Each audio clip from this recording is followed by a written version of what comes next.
Brevoort, and this is Kitchen Table Productions, a show all about living well with low carb. Well, today I've got a special something for you from my childhood, one of my old favorites from long ago. Way back in the 70s, dinner parties were very popular, and every once in a while my dad would put on these wonderful Chinese feasts, and my mom was always in charge of doing the desserts. Well, one of the desserts that she had was called Almond Float.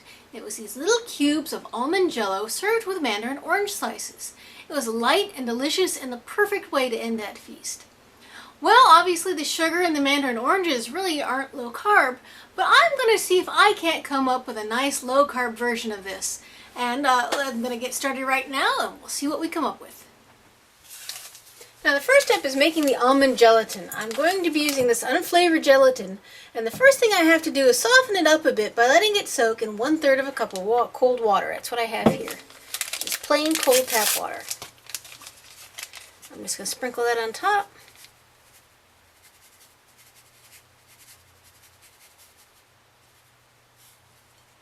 Just all over. There we go. And I don't need to even stir it or anything. I'll just let that soak in for about 5 minutes. And in the meantime, I can boil some water for the next step. Alright, my hot water is ready. I'm going to measure out 3/4 of a cup of this.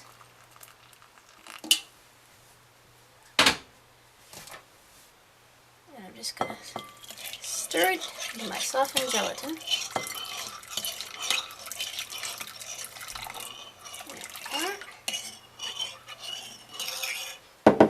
In addition, I'm going to add in 1/3 of a cup of Granulated Splenda.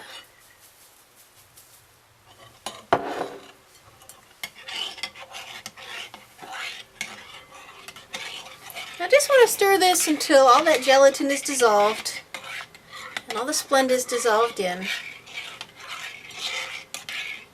2 minutes is a good round number. Let's do 2 minutes.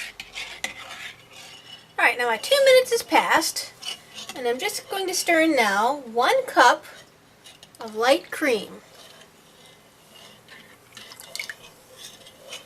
And to that I'm going to add 1 teaspoon of almond extract. Alright, I have here an 11x7 baking dish. I'm just going to pour my jello in. The idea is you want to use a vessel that'll give you about, a half an inch up the side. In other words, a nice flat sheet. And I'm going to put this in my refrigerator. I'm going to let this chill for a good 2 hours. Let it get it nice and firm.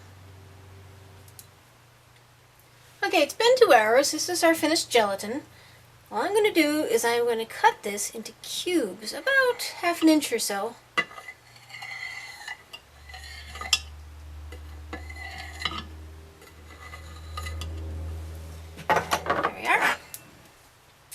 And now I'm just going to use a spatula to kind of remove these little squares into my serving bowl. Each recipe makes 4 servings.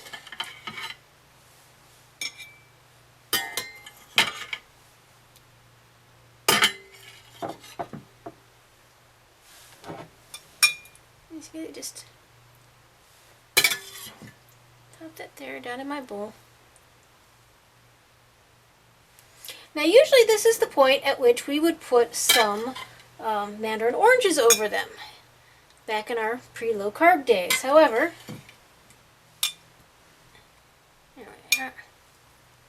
we can't do that anymore. So, what I have decided to do is I've made up some of my favorite orange mix. Mine happens to be Crystal Light Orange. You may have another one. And I'm just going to pour that right in on top of the jello. Isn't that beautiful? Now I know this dessert is very unusual, but it is so delicious and light you should really give it a try. For this recipe and many others, please visit our website, kitchentableproductions.net. I'm Jessica Brevoort, and this has been Kitchen Table Productions.